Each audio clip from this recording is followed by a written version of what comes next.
Fleet Admiral Vexthara clicked his mandibles in satisfaction as the tactical display showed the final human vessel retreating toward the asteroid field. After 3 years of bitter warfare, the Catherian Empire had finally cornered the remnants of humanity's once proud fleet. The humans had fought with surprising tenacity, but now they were trapped like vermin in the rocks. Admiral, his tactical officer reported, the human ship has taken position behind the largest asteroid. Long-range scans show severe damage to their engines and weapon systems. Vexithara's 4 eyes gleamed. The humans called their ship the Defiant. How fitting that it would meet its end in such a forsaken place. Signal the fleet. We advance in formation. Today we finish what we started at Proxima. The Catherian armada moved forward like a steel tide. 300 ships of the line, their hulls bristling with plasma cannons and torpedo tubes. Each vessel was a masterpiece of alien engineering, powered by quantum cores that could level planets. Against such overwhelming force, the single human ship was nothing more than an irritation waiting to be erased. But as the fleet entered the asteroid field, something felt wrong. Admiral, the sensor officer's voice carried an edge of uncertainty. I'm detecting unusual readings from the asteroids. The mineral composition, it doesn't match standard surveys. Vexithara's mandibles twitched. Explain. The asteroids appear to contain high concentrations of refined metals. Almost as if... The officer's voice trailed off. As if what? Vexthara demanded. Before the officer could respond, the asteroids began to move. What the Catherians had mistaken for natural rocky debris suddenly revealed themselves to be human ships. Hundreds of them, their hulls disguised with synthetic rock plating and sensor-dampening fields. The entire asteroid field was a carefully orchestrated deception. Impossible, Vexthara breathed.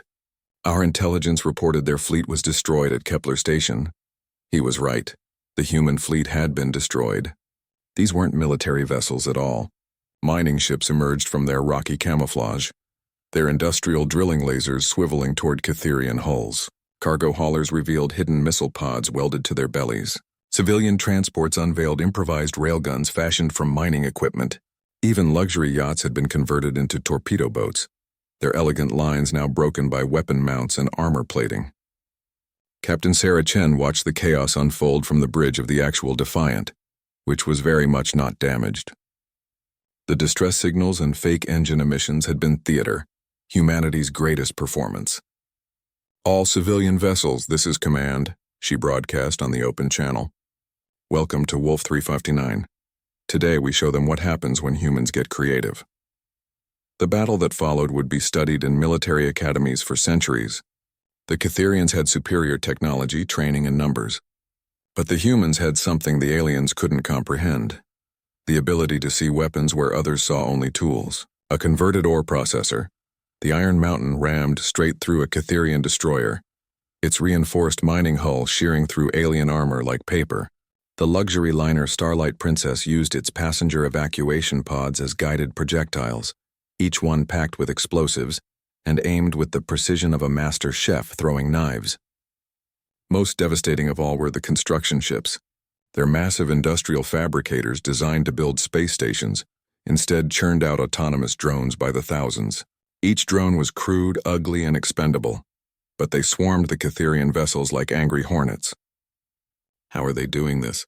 Vexithara's tactical officer wailed as another of their dreadnoughts succumbed to a converted garbage scow that had somehow jury-rigged a plasma cutter into a beam weapon. The truth was simple, though the Catherians would never understand it. Humans were the galaxy's greatest improvisers, adapters, and survivors. When their military was destroyed, they didn't surrender. They turned their entire civilian infrastructure into weapons. Every human ship in the field was crewed by people who had lost everything to the Catherian invasion. The mining foreman whose colony was glassed. The transport pilot whose family died in the siege of New Geneva. The luxury cruise captain whose passengers were enslaved on Proxima. They fought not with military precision, but with the desperate ingenuity of cornered animals who refused to die quietly. A Catherian battlecruiser found itself being boarded by humans who had cut through its hull with nothing but modified welding torches. A proud alien frigate was disabled when a human waste disposal ship literally buried it in refuse, clogging its engines and sensors with garbage. The Defiant herself had been busy too.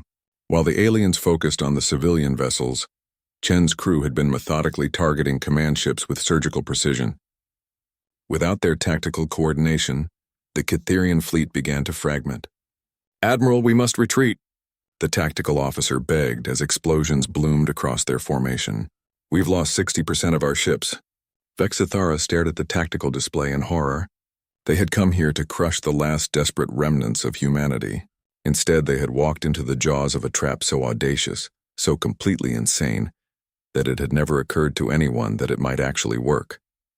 As the surviving Cytherian ships limped away from Wolf 359, they carried with them a new understanding of their human enemies. These weren't just warriors, they were something far more dangerous. They were survivors who could turn anything into a weapon, anyone into a soldier, and any defeat into the setup for an even more devastating victory. The war would continue for 2 more years, but its outcome was no longer in doubt. The galaxy had learned an important lesson that day. Never corner humanity unless you're prepared to discover just how creative, desperate humans can become.